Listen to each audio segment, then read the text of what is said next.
I'm Doug Wolfberg. And I'm Steve Worth. We're EMS attorneys with Page, Wolfberg & Worth. Welcome to Hipaa TV. Doug and I both spent years in EMS as providers and managers, and now as attorneys. We've seen EMS from the field and in the courtroom. Over the next 45 minutes, we're going to use those experiences to help explain Hipaa in a practical way. Hipaa stands for the Health Insurance Portability and Accountability Act. It's a federal law that regulates the privacy and security of PHI, protected health information. Protecting the privacy of our patients' information is one of our most fundamental responsibilities, whether we're a provider, a biller, a manager, or an administrator. Not only is protecting privacy a legal requirement under Hipaa, it's also an ethical obligation for everyone involved in healthcare. In a few minutes, we're going to present several practical Hipaa scenarios that often come up in EMS operations. But first, we got to bore you for a few minutes to take a quick look at Hipaa and go over some important things you need to know to comply with the law. Let's start with defining the phrase Protected Health Information, or PHI.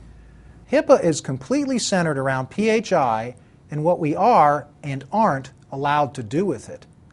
Simply put, PHI is any information about a person's past, present, or future health care that either identifies the patient or could reasonably identify the patient.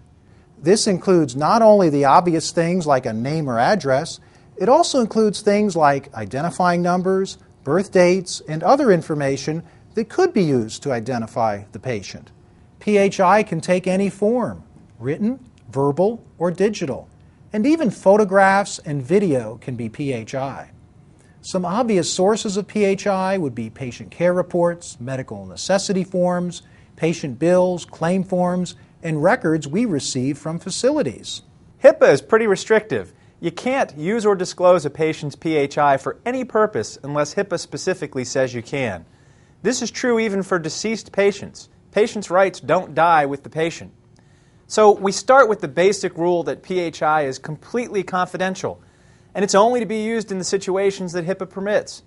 And it's important to understand that when an EMS provider generates a patient care report, well, that's patient information that's the property of your organization, not you personally. The organization is responsible to maintain the security and the confidentiality of all of its patient information. Individual crew members or other personnel shouldn't be making their own personal copies of patient care records or maintaining their own files of patient information. Now that we've gone over the general rule that PHI is confidential and can only be used when permitted under Hipaa, let's look at the three main purposes for which you are allowed to use or disclose PHI without the patient's permission. Those purposes are treatment, payment, or healthcare operations. We refer to these as TPO for short. Well, treatment means that PHI can be used for any purpose related to providing EMS or health care to a patient. Anytime that PHI is necessary for the care or treatment of a patient, Hipaa permits you to disclose it for that purpose. Payment means that your agency can use PHI to file claims with Medicare and other insurers to get paid for the services it provides. And operations means that your agency can use PHI for internal management purposes, like quality assurance or quality improvement, licensure, and similar activities. And although there are no limitations on using PHI for treatment, there's a very important restriction that applies when using PHI for payment or operational purposes, and it's called the minimum necessary rule. The minimum necessary rule says that when it comes to payment and operations, we can only use the minimum amount of PHI that is absolutely necessary to accomplish the purpose of the disclosure. Essentially, that means just enough information to get the job done and not more than what we need. In other words, if you don't need to use identifying information about the patient, then you shouldn't. Here's a practical example. Before you could copy a patient care report for a quality improvement committee meeting, you'd first have to remove any identifying information, like the patient's name, address, and social security number. That information isn't necessary for quality improvement, so it needs to come out first. Another Hipaa requirement is that we give a privacy notice to our patients. This tells patients about their rights under Hipaa and contains information about your agency's policies and procedures when it comes to privacy. It may seem like just another piece of paper we have to give out, but it's important. You need to make sure that every patient that you treat has received your agency's current privacy notice. That means that all new patients should get a copy, and repeat patients who have already received a copy of your notice should get a new notice any time that your agency revises its privacy notice.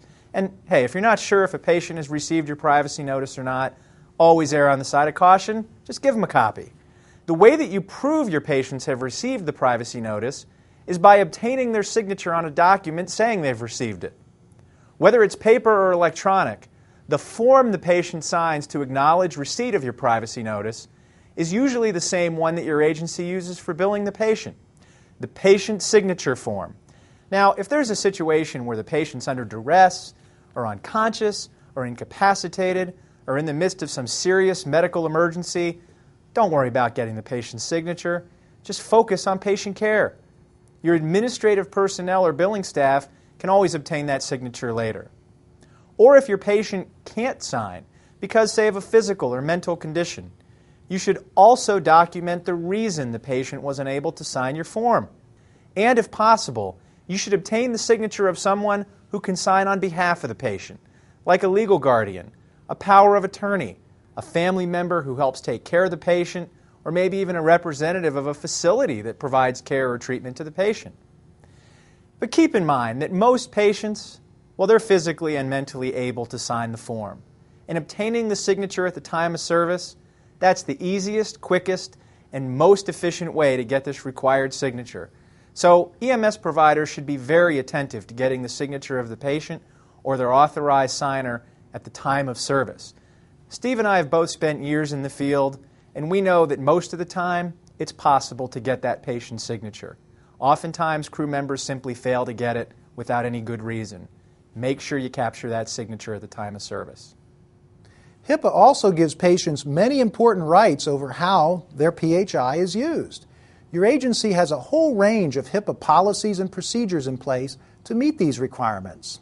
Some of these patient rights include the right to access their PHI, the right to ask that it be amended if the patient believes it's inaccurate, the right to know what types of uses and disclosures have been made with their PHI, and the right to file complaints if they believe their HIPAA rights have been violated.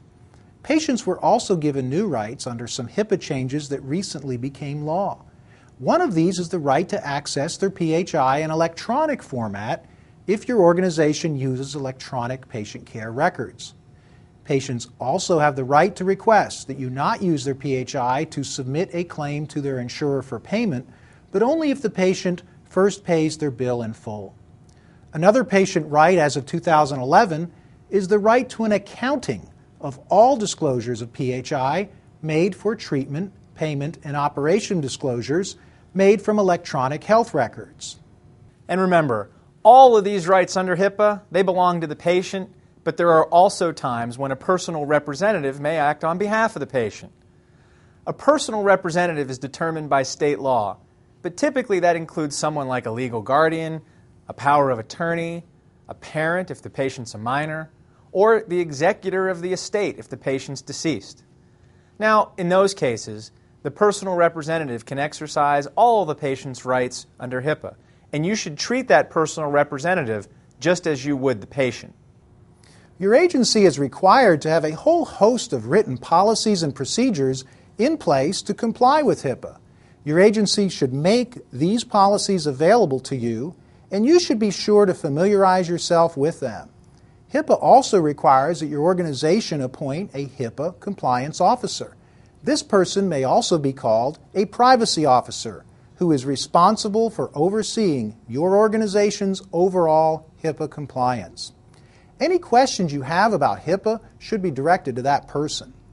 If you're not sure whether you can use or disclose PHI in a given situation, it's best to talk to your HIPAA compliance officer first. HIPAA also has new rules in place that require EMS agencies to notify patients if their PHI is breached. Any non-encrypted patient information that's improperly disclosed or that's breached in any way has to be reported, both to the patient and to the government, the U.S. Department of Health and Human Services. So, for instance, if an unprotected laptop with patient information is stolen, or a patient care report is lost, or say a spreadsheet of patient accounts is inadvertently sent to the wrong party, the organization must notify the patients whose information was breached, or was reasonably believed to have been breached. This means that all personnel, whether patient care providers, billing staff, supervisors, or managers, who know of or even suspect an improper disclosure of PHI, must promptly report that breach to your organization's HIPAA compliance officer so that the proper notifications can be made. Now, this is true even if your partner or coworker is the one who made that inappropriate disclosure. A code of silence simply isn't acceptable. The organization has to be informed so that it can meet its legal responsibilities to make the required notifications in the event of a breach. And I know some of you must be glazing over when we talk about legal requirements, but this stuff is critical to your agency's compliance with these very important laws. Your agency is required to have a policy dealing with breaches, and you should review that policy to get a better idea of your agency's new responsibilities and why immediate reporting is crucial. Knowing and following these policies can also help you stay out of hot water with your employer. Now let's use some EMS scenarios to tackle some of the practical issues you may face in applying HIPAA in the real world. We're going to present each of these scenarios twice. The first time, HIPAA will be applied the wrong way. Then we'll rewind and go over the right way to handle these issues under HIPAA. So as you watch each of these scenarios, think about what the HIPAA mistakes might be and think about how you could do better.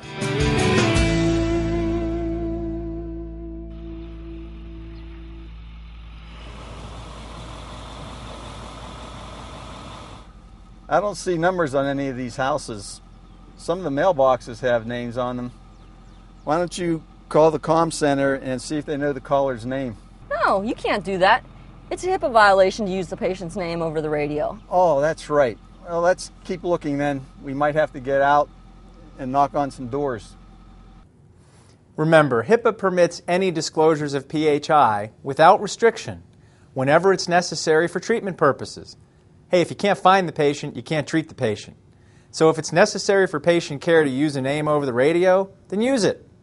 This would also include situations where you would be giving a report to the hospital while you're en route with the patient. If they need the patient's name to pull their records and prepare to treat the patient when you get there, then that's a permissible use too. Of course, if it's possible to use a telephone or something that offers more privacy than the radio, your patient's information would be better protected. But it is permissible to use the radio, even if you're giving the patient's name, whenever it's necessary for treatment. Another important concept is the HIPAA rule on incidental disclosures. This says that it's not a HIPAA violation if you're making a permissible disclosure and other people just happen to overhear it. As long as you take reasonable steps to minimize those incidental disclosures, you've met your HIPAA obligations. So if someone with a scanner overhears a radio transmission with a patient's name, that is incidental to a permissible treatment-related disclosure and is not a HIPAA violation. Oh, and another thing, most comm centers aren't even covered by HIPAA in the first place. So that's another reason it's usually not a HIPAA violation on their part if they use a patient name on the radio. All right, now let's go back. Let's rewind this scenario and see how it plays out when the HIPAA rules we've been talking about are properly applied. I don't see numbers on any of these houses. Some of the mailboxes have names on them. Why don't you call the comm center and see if they get the caller's name? Okay. County Medic 153, can you please give us the caller's name? I can only see names on the mailboxes, not numbers. That would really help us out. Medic 153, be advised the caller's name was Smith. Okay, County, I see it. Copy that. Show Medic 153 on scene. As you can see, using a name over the radio when it's necessary to patient care is permitted by HIPAA. HIPAA should never be applied in a way that delays, impedes, or prevents patient care. Never. This also holds true when transporting a patient to a hospital. HIPAA does not prevent you from calling into the facility to give the ER staff a medical report on your incoming patient. All of these radio communications are related to patient care, and they're permitted by HIPAA. This would also be a good time to mention that this idea of incidental disclosures makes it permissible to put more than one patient in an ambulance. It is not a HIPAA violation to have two patients in an ambulance, even though one might overhear PHI about the other. This is the same reason that hospitals don't have to completely have private rooms. Sometimes patients overhear information about other patients. And HIPAA recognizes this, that sometimes this may happen in the course of providing medical care.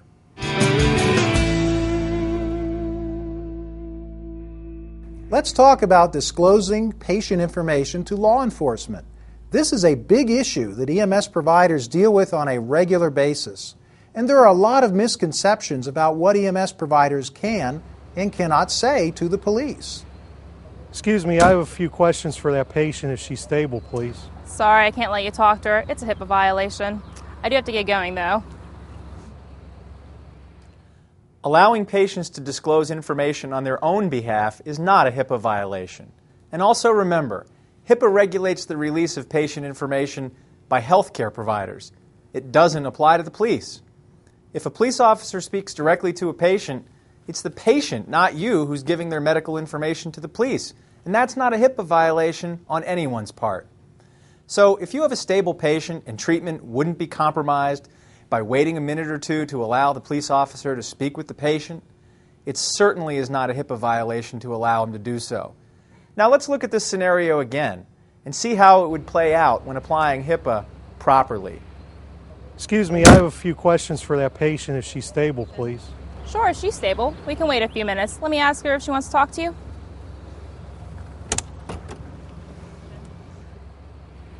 There are actually 6 different exceptions that allow EMS providers to share patient information with law enforcement officers without violating HIPAA.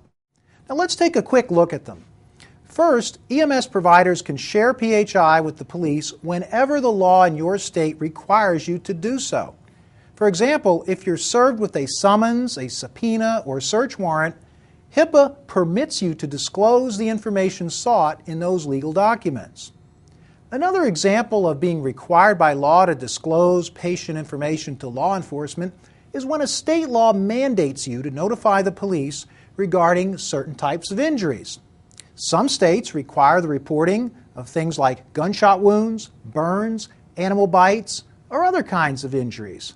State laws vary, so be sure to ask your HIPAA compliance officer which requirements may exist in your particular state. Now, the second law enforcement exception is that you may disclose PHI to the police to help them identify or locate a suspect, a fugitive, a material witness, or a missing person. Now, these are typically urgent circumstances we'd be talking about whenever the police need information to find one of those kinds of people. So HIPAA doesn't require that these kinds of requests have to be in writing. In these cases, you can only release certain limited PHI, though, such as the patient's name, address, their date of birth or social security number, the type of injury they may have had, the date and time that you treated them, the date and time of death. And you can also give the police a description of distinguishing physical characteristics of the patient, like their weight, their height, scars, or tattoos they might have had. Third, you can disclose to the police PHI about a person who you believe is the victim of a crime. Let's look at a scenario which deals with both the second and third exceptions, suspects and crime victims. Hey Chris, how you doing? All right, John, how you been? Good, good. Hey Chris, I need to get some information on these 2 drivers from the accident, okay? Guy driving the white car is obviously a DUI, so I need his name and his injury status, but also the girl in the blue car. I got to get some information for her, and what I really need are their names and what type of injuries they have. John, I'm sorry, but due to HIPAA regulations, I can't provide you with any of that information. How am I going to get it? I need it for my report. I don't know what to tell you. You can call Wendy at our office. She's our privacy officer. Basically, she's our HIPAA cop. We don't want to get a hard time from her about giving you this information. Okay, I guess I'll give her a call then. In cases where your patient is a crime victim, PHI disclosures can be made to law enforcement. Simple verbal agreement from the patient is all you need. Of course, you should then document that the patient gave verbal permission for you to disclose their information to law enforcement. If it's a situation where your patient is unconscious or can't give you permission for some other reason, and the police need the information immediately for investigative purposes, you may still disclose patient information about a crime victim to the police if you believe the disclosure is in the best interest of the patient and if the police officer agrees that the information won't be used against the victim. Now let's replay this scenario with the proper approach under Hipaa. Hey Chris, how you doing? All right, John, how you been? Good, real good. Hey Chris, I need to get some information on this accident over here. The guy driving the white car is obviously a DUI, okay? So in order to file charges, I'm going to need his name, but more importantly, I need to know his injury information. Well, since you're telling me you need to identify patient number 1 who is a suspect in a crime, I can tell you that his name's John Smith. He's 19 years old. He's got some minor trauma, mostly superficial to the upper body and a head laceration. We're going to be taking him to Community Hospital's ER here momentarily. Okay, Community Hospital. All right. How about the young lady? I'm going to need to get some information on her, too. I don't know, since you're telling me she's a crime victim, I don't think I can really give you any information unless you first tell us you're not going to use it against her at all. No, absolutely not. None of this information will be used against her. Like I said, she's strictly a victim here. In order for me to file the proper charges, I need her information. That's all it's going to be used for. All right. Well, I'll tell you what. She's still in the back of the truck here. They're still working on her. Let me go ask her if that's okay with her, and I'll get back to you. Okay. Hey, John. Yeah. She said it's all right. She gave us her verbal permission to give you her information. Okay. Give that to you if you're ready. Yeah, what's her name? Name's Sally Jones. She's 43 years old. She has some injuries to her chest. A lot of right-sided injuries, possible fractured right arm, possibly fractured right forearm, and definite rib fractures. Also has a possible fracture to the right foot, which she said was caught under the pedal. Just due to that, we're going to be transporting her to Memorial Trauma Center here momentarily. Okay, great. Hey, Chris, I really appreciate it. Thanks. No problem. Okay. Fourth, Hipaa allows you to disclose information to law enforcement about decedents when it appears as if the victim died as a result of criminal activity. Now, you don't have to be a CSI investigator. You don't need to have legal certainty that a crime was involved. As long as you have reasonable, good faith belief, you may notify law enforcement any time you believe a patient death may have resulted from criminal activity. The fifth law enforcement exception is when a crime occurs on your premises. If a crime occurs in your station or in the back of an ambulance, such as an assault against a crew member, you may notify law enforcement to report the matter, even if it means disclosing patient information about a person involved. Now, sixth, there's a general exception that allows you to report crime in emergencies, as this next scenario demonstrates. County, please notify law enforcement that we're on scene just west of the intersection of 2nd and Main Streets with a male assault victim. The patient reports the perpetrator is approximately 20 to 25 years of age, white male, wearing a baseball cap, blue jeans, and an orange t-shirt. He reports that the perpetrator fled west on Main Street, apparently on foot. So, as you can see, though Hipaa is strict in limiting the types of disclosures we can make when it comes to patient information, there are several exceptions that still allow EMS to work with law enforcement if it's under the specific situations we've discussed. But remember, at the end of the day, EMS providers are patient care providers, not law enforcement agents. And you can only share information with the police in these limited situations as we've discussed. Now, there are two more Hipaa exceptions that are law enforcement related, but may also permit disclosures to other types of agencies, including law enforcement. First, you can notify appropriate authorities, such as police or prison officials, if it appears that an individual has escaped from custody. Second, where state laws require you to report instances of abuse, neglect, or domestic violence, Hipaa allows you to make these disclosures to the appropriate agencies that investigate these matters. Let's talk about an important issue that seems to be coming up more and more lately, and that is disclosing patient information to the media. We're here with Obi, one of the paramedics who treated star NFL running back Larry Scott after his car crash. Obi, what can you tell us about Larry's condition? Well, Mr. Scott's vehicle struck a telephone pole on Route 28, just 2 miles out from the city. It was clear that he was under the influence of drugs, as he admitted that to me while we were treating him. His head struck the windshield. He suffered some facial injuries, a concussion, and possible broken leg. I don't know if he'll ever play football ever again. Do you know what kind of drugs Mr. Scott was taking? No, but I'm pretty sure they weren't legal ones with the way he was talking. Well, that's it for now. Shocking news about NFL superstar Larry Scott. We'll have more for you tonight at 11. Back to you in the studio. Well, clearly this EMS provider made a bad decision here. Hipaa strictly prohibits EMS providers from disclosing any patient information to the media. Even confirming the identity of a patient you think the media already knows is prohibited. Quite simply, Hipaa only permits disclosures of patient information to the media where the patient specifically authorizes it in writing. EMS providers simply aren't allowed to give out patient information just because the media asks. And remember, because of the new Hipaa breach notification requirement, the patient would need to be notified that this breach of PHI occurred under your organization's breach notification policies. Now let's look at the proper way to handle this same scenario. We're here with Obi, one of the paramedics who treated star running back Larry Scott after his car crash. Obi, what can you tell us about Mr. Scott's condition?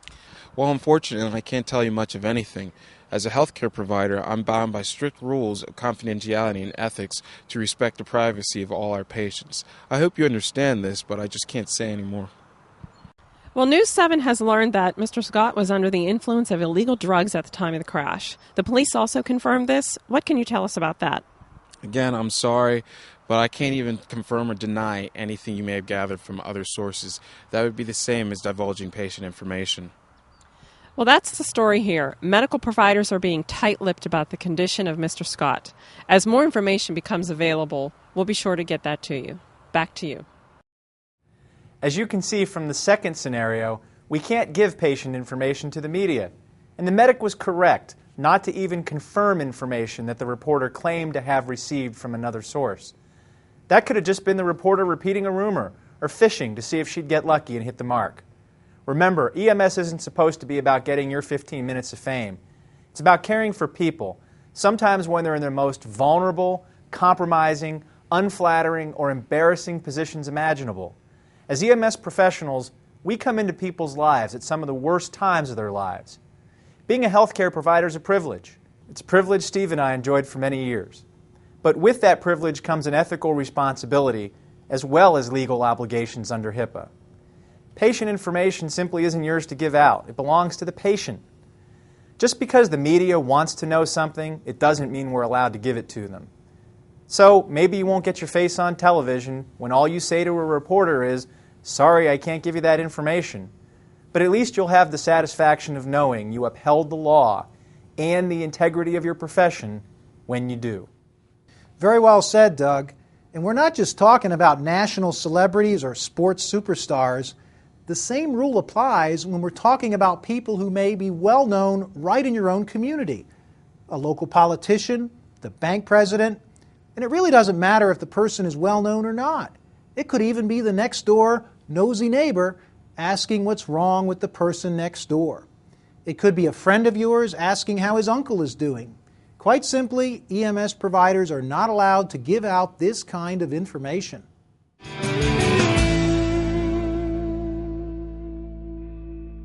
Well, we've covered a lot of turf, but we have some important turf left to cover. Another big privacy issue these days is the wave of social networking, blogging, texting, and tweeting that has swept over all of us. Smartphones and the internet allow all of us to stay in touch with the world, connect with our friends, and publish information to a wide audience anywhere in the world, literally in seconds. But when it comes to protecting patient privacy, social networking, texting, and tweeting can pose serious challenges for EMS agencies striving to stay in compliance with Hipaa. Your organization should have written policies making it clear that your personnel are not permitted to disclose patient information in any fashion on any blog, website, discussion group, social network, or other public place. And this is true even if you think the information is de-identified. Simply taking out a name and address doesn't give us the right to post information about a patient. It's always possible that a friend or family member who lives in your community will know exactly who you're talking about. The internet has made the world smaller, and we simply cannot use it as a tool to talk about our patients or share their stories with the world. Posting stuff on the net is the same as gossiping about a call with your friends after work, except now the whole world can see it. Hey Bill, what are you up to? I'm just putting some stuff on Facebook about that call we had last night. Really? What are you posting? It was a gnarly trauma call that we had out on Highway 51. It was about midnight. That guy looked like road pizza. He was really mangled. They ought to really fix that road by mile marker 18. It is so dangerous. By the way, I didn't type in any name or any other patient information. Oh, okay. Sounds great to me. Yeah, they really ought to fix that road. Speaking of road pizza, when you're done there, you want to go get something to eat? Sounds good. I'm starved. Imagine how you'd feel if you were a friend or family member of the person who was hurt in this accident. While it's true that Bill's post didn't specifically use the patient's name, it provided more than enough information for friends and family to know exactly who he was talking about. It mentioned the highway, the date and time, and even the specific place where the incident occurred. Patient information doesn't have to identify the person by name to become a Hipaa violation. Not only that, but what you saw in this scenario, well, that's just plain unethical. EMS is going to lose the confidence and the respect of the public we all serve when people read us referring to patients as road pizza, or their conditions as gnarly trauma, or that they're mangled. These are words that we shouldn't be using, let alone posting on public sites. Now let's rewind this scenario and see how it should have been handled. Hey Bill, what are you up to? I'm just putting some stuff on Facebook about that call we had last night. Really? What are you posting? It was a gnarly trauma call that we had out on Highway 51. It was about midnight. That guy looked like road pizza. He was really mangled. They ought to really fix that road by mile marker 18. It is so dangerous. Oh, by the way, I didn't put any of the patient's name or other information in there. Okay. You need to delete that post right away. First, it violates our HIPAA policy, disclosing patient information on the internet. Second, even though you didn't use the patient's name, people who know the patient can easily identify him from the information you provided. We don't use Facebook to post any information, period. We're going to have to notify the patient on this breach under our breach notification policy. When it comes to social networking, texting, and tweeting, the easiest way for your agency to comply with HIPAA is simply to prohibit the posting of any patient or incident-related information in any manner, period. You should also make sure that your agency's website doesn't post any pictures, videos, or accounts of specific calls or incidents that might include patients, their homes, their vehicles, or any other information that could be used to identify them. It's not only a patient name or address that identifies a patient. It could also be pictures with the visible make or car color, buildings with street numbers in the background, or even images that don't show a patient's face but still show their clothing or other identifying features, perhaps a large tattoo. Remember, it's not our information to give out, it's our patients'. Another issue that's related to texting and blogging is the use of cameras in the field. Almost every cell phone these days has a camera or a video recorder, and EMS providers may sometimes be tempted to use them during EMS operations. First off, remember that using cell phones can be a dangerous distraction when you're driving a motor vehicle, and your agency's policies should strictly prohibit that. But second, photography in EMS may have its place. For example, some EMS medical directors and emergency room physicians have asked EMS crews to try to capture images of accident scenes to help determine the mechanism of injury. Now, HIPAA doesn't prevent the use of cameras while providing EMS care, but remember that any images, video or audio recordings that capture identifying information, or even that could be used to identify the patient, all of that is protected health information, just like a patient care report or any other written document.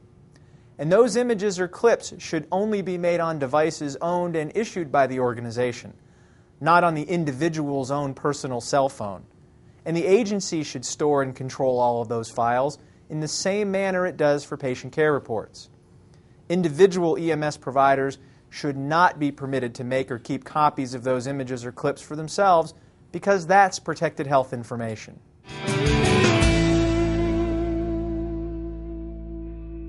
Another common situation that EMS providers face is dealing with family members of patients or other people who may be involved in their care. Contrary to popular belief, Hipaa doesn't prohibit EMS providers from sharing information with the patient's family members, relatives, close personal friends, or others identified by the patient as being involved in their care. All right, you ready? Let's go? Yeah, go ahead and go. Hey, is that my wife? What's going on? I'm sorry, sir. I can't tell anything about your wife's condition because of medical privacy issues. But she's my wife. I'm worried about her. Is she having a heart attack? Like I said, I can't get into it with you. You can talk with her at the hospital. Can I ride with her in the ambulance? I'm sorry, sir. It's a Hipaa violation. We got to get going. Hipaa permits EMS caregivers to disclose patient information to a relative, a friend, or other person involved in the patient's care. This is also true even if it's someone who's merely helping the patient with their bills. It could be a friend, a family member, a neighbor, a power of attorney, or a spouse. Hipaa allows your organization to determine if these kinds of disclosures are in the best interest of the patient. But if so, you're allowed to share PHI with those individuals if it's relevant to that individual's involvement in the patient's health care. One instance, though, where you might make the judgment that these kinds of disclosures are not in the best interest of the patient might be where the patient's injuries may have been inflicted by the patient's spouse or significant other, which might be possible in a domestic violence situation.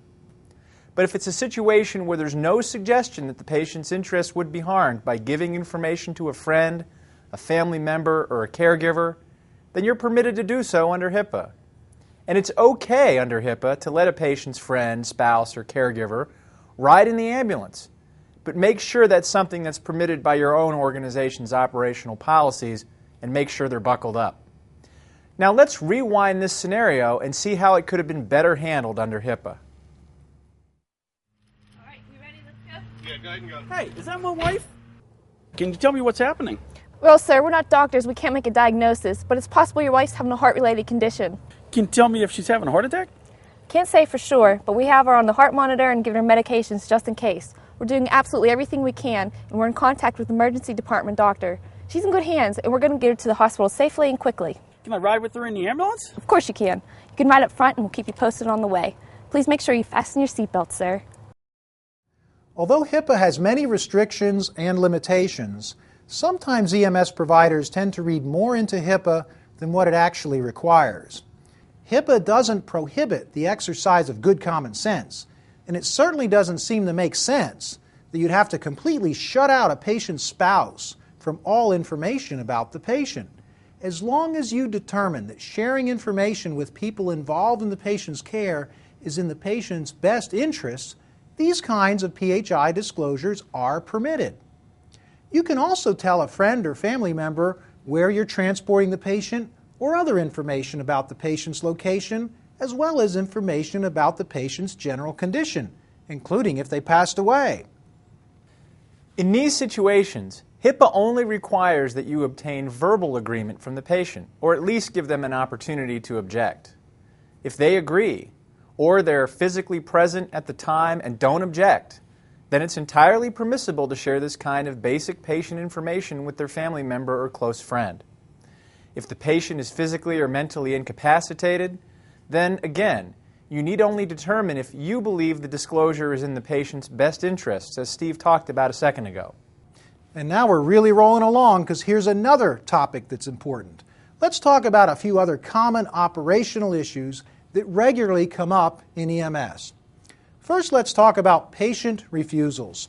When it comes to a refusal of care or transport, EMS providers should thoroughly document the incident and the patient's refusal on their run report. Even though the call may not result in providing care or transportation, the incident should still be documented with as much information as possible, including the patient's name, address, condition, assessment, refusal, and other information. And the signature of the patient or their legally responsible decision maker should be obtained whenever possible. In these cases, your organization is still collecting protected health information, even though no care or transport was actually provided.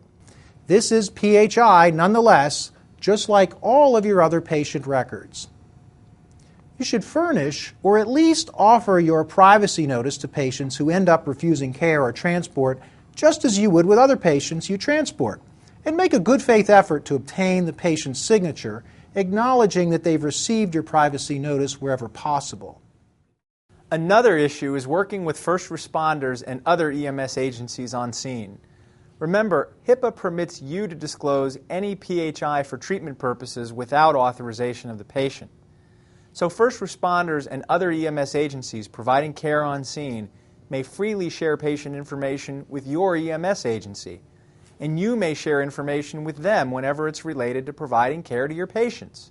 When EMS is transferring care of a patient to a hospital or other receiving facility, it is customary to provide a verbal report and a copy of the patient care report to the staff of the receiving facility. These reports may be shared with any of the staff members who are involved in patient care, patient registration, or who perform other treatment or payment-related tasks. HIPAA doesn't say that you can only give patient information to a nurse or physician.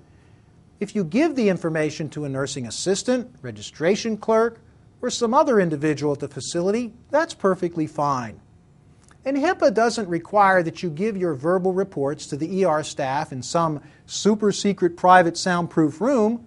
You can have a conversation in the normal places and speak in your normal voice, and you only need to remember to take whatever reasonable precautions you can to minimize the possibility of an incidental disclosure we talked about a bit earlier. And the same is true when EMS is picking up a patient from one facility to transport them to another facility. Some facility representatives seem to be under the mistaken belief that EMS providers are not allowed to look at their patient records or other patient information, but are there merely just to give the patient a ride to the other facility. Some of these facility representatives may even tell you, don't look in that envelope, there's confidential patient information in there, and it's protected by HIPAA. Well, it's true that an envelope containing patient records is protected by HIPAA, but remember that HIPAA allows PHI to be freely shared between healthcare providers who are treating the patient. And when EMS provides an inter-facility transport, certainly it's not just a ride to the hospital, it's the provision of EMS care and transportation. EMS professionals are healthcare providers who are involved in the treatment of the patient, just as the doctors, nurses, and other staff members of a facility. EMS providers are just as entitled to consult the patient's medical record for treatment purposes as are any other provider. And some of this information may also be helpful to your agency in obtaining reimbursement for the services that you provide.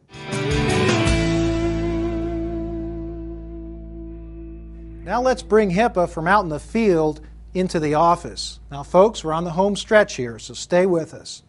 Now that we've spent some time talking about the privacy issues surrounding EMS field operations, let's talk about some important privacy, security, and confidentiality issues on the administrative side of your organization.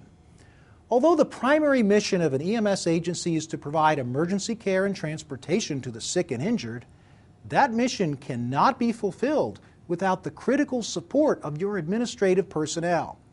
These personnel include your agency's billing office staff, managers, the privacy officer, and other administrative personnel. Well, now let's talk for a minute about a common scenario. Request for records from attorneys. EMS records are frequently needed by attorneys for litigation purposes. You know, the people like us, the lawyers that always want the medical records. The ambulance chasers. Well, we're legitimate ambulance chasers, but the other ones. That's right. Remember, though, that simply being someone's attorney doesn't entitle a lawyer to receive a patient's medical records. Ordinarily, when an attorney is representing one of your patients, such as after an auto accident, the attorney will normally send you a written authorization to release medical records, signed by the patient or the patient's legally responsible decision maker. And that authorization will specifically permit you to send the patient's records to the attorney's office. You should not release records to an attorney based solely on a verbal request. Make sure you receive a written authorization that's signed by the patient. Sometimes the attorney may instead use a subpoena or other legal document that compels you to release the PHI. Remember, if you're a field provider or a biller, these kinds of requests would ordinarily be channeled to your organization's HIPAA compliance officer. But make sure these requests are handled promptly and correctly, because HIPAA has specific time requirements for fulfilling these kinds of patient requests for records. Another common issue is when people claiming to be patients call in for their medical records or to ask billing questions. Now let's look at a typical scenario. Good morning, this is the billing office. This is Helen Hodson calling. I was taken to the hospital by your ambulance on March 10th of this year. Okay, yes, Mrs. Hodson, let me bring up your account. Okay, I have everything here on the screen. How may I help you? I was looking over my bill, and I have a question on why I was charged for an EKG. Okay, it looks like from the ambulance report that you were complaining of chest pain when our crew arrived, and they connected you to a heart monitor. And a heart monitor is the same thing as an electrocardiogram, so EKG stands for electrocardiogram. It is certainly permissible, and in most cases even required, to share patient information with patients when they request it. If a patient or their authorized representative comes into your billing office to talk about their account, it's wise to ask them for identification and to verify who they are before releasing any PHI. And it's okay to talk to patients on the phone about their bills or regarding other questions they may have.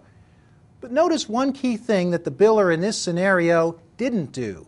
She failed to ask questions to verify the caller's identity. And then she proceeded to disclose patient information to the caller who just claimed to be the patient. Now let's look at how this could have been handled to increase the privacy protections for the patient. Good morning, this is the billing office. This is Helen Hodson calling. I was taken to the hospital by your ambulance on March 10th of this year. Okay, Mrs. Hodson, could you give me your date of birth, please? July 1st, 1932. Okay, how about the last 4 digits of your Social Security number? 4035. Okay, and one more thing, could you please confirm your billing address for me? 139 Walnut Street, Glenshaw, PA, 12345. Okay, great. Now, how may I help you? Now, as you can see, taking a few precautionary measures to verify the patient's identity before discussing their personal health information can help reduce the chances of a privacy breach from happening in the first place. And another important thing to know about HIPAA from the billing side is that there's a new part of the HIPAA law that says patients can request that you not use their PHI to submit a claim to their insurance company for payment. But it's important to keep in mind that you only have to honor this request if the patient first pays their bill in full. Well, now let's take a look at another scenario. Let's talk about one that deals with using computers and other electronic devices in EMS. These are becoming much more commonplace in use in EMS in the field, electronic data care reporting, handhelds, and other devices. Let's take a look at how a scenario like this plays out when we're talking about using computers and other technology in EMS. Hey, what was that call you were just on? Crabtree Drive. Crabtree Drive. I think that was my uncle. He's been drinking again. Is he okay? I can't tell you that. Come on, you can tell me that. Nah, you know better than that.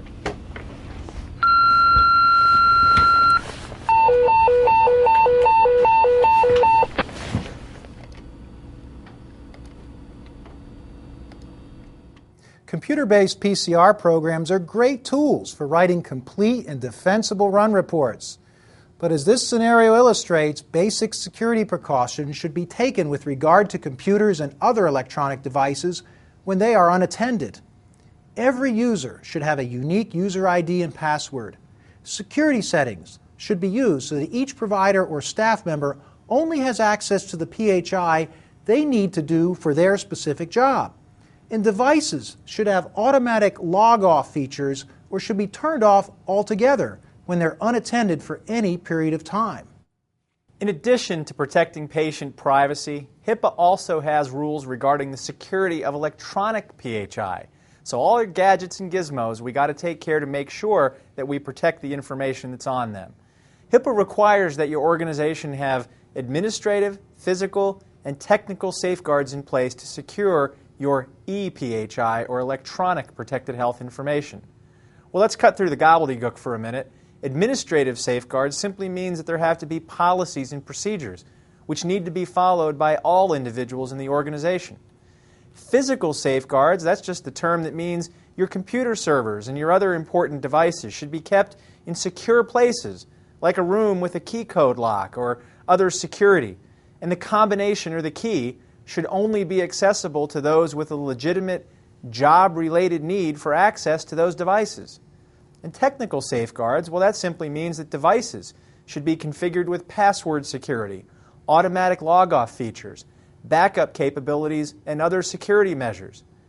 And it's important that members of your organization not do things that could jeopardize or defeat these electronic security measures. This stuff is common sense. Don't share your computer password with somebody else. Don't give the building or file room lock combinations or key to an unauthorized person. Don't download copies of any patient information onto a thumb drive or other portable device. It may sound like common sense, but everyone needs to do their part to protect the privacy and the security of electronic patient information. We also want to address a few other HIPAA administrative issues. I know that sounds boring, but we're almost near the end, folks. Patients have the right to request that their information be amended if it's inaccurate or incomplete. For instance, you may receive a request from a patient to remove references to the fact that the patient was intoxicated or taking certain drugs. Wait, you mean to tell me that some patients in EMS are drunk? Perhaps so. You know, they're drinking something and taking something. All my years in the field, I've never seen a drunk patient. Yeah, they've all only had 2 beers. It's always 2 beers or 1 pill. The patient may have then subsequently been charged with a crime like driving under the influence and may want to have that information taken out of their chart so it doesn't get used against them. But HIPAA doesn't require a healthcare provider to amend records that are accurate and complete as they are written. So if you receive a request by a patient to amend their information, send that request to your HIPAA compliance officer. The compliance officer has deadlines and procedures to follow in responding to these kinds of requests. But remember, if the PHI was complete and accurate, you're not required to agree to the patient's request that it be amended. And your privacy officer can notify the patient that the request is being denied. In these cases, the patient does then have the right to submit a statement of disagreement to be made part of his or her medical record.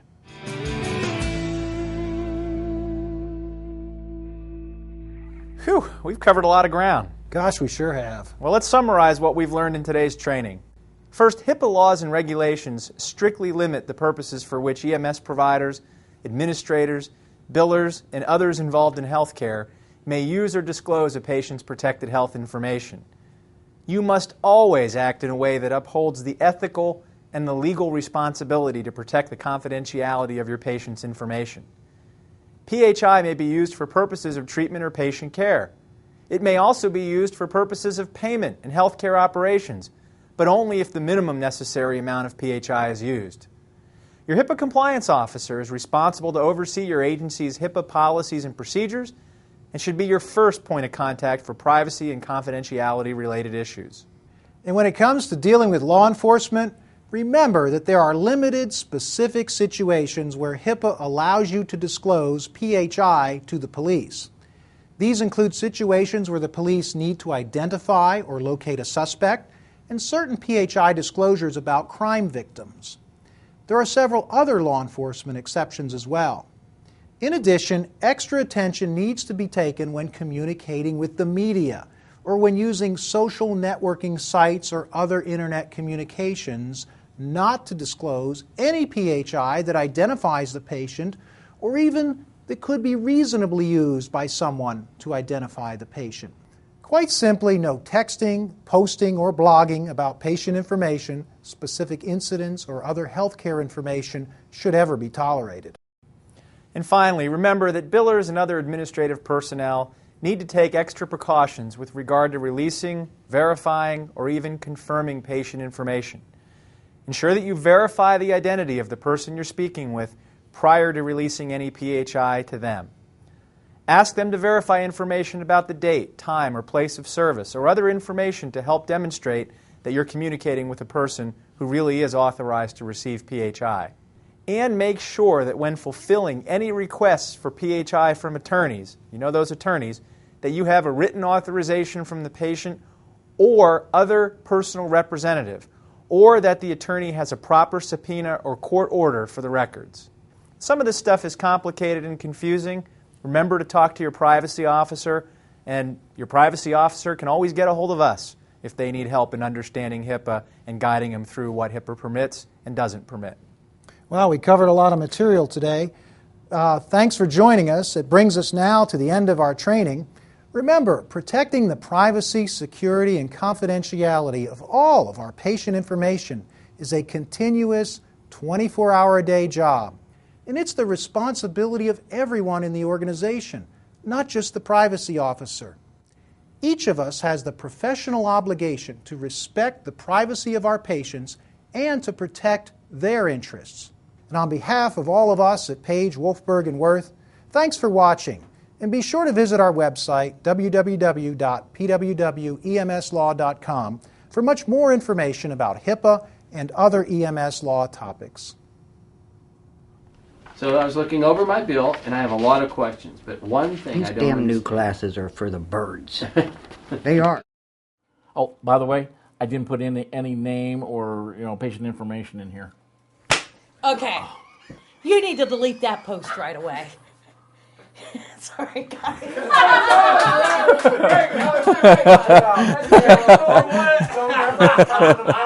She's my wife. I'm worried about her. Is she having a heart attack? Tell him to shut up. Donut. I didn't know I was allowed to swear on this thing. No, you can't swear. Yeah.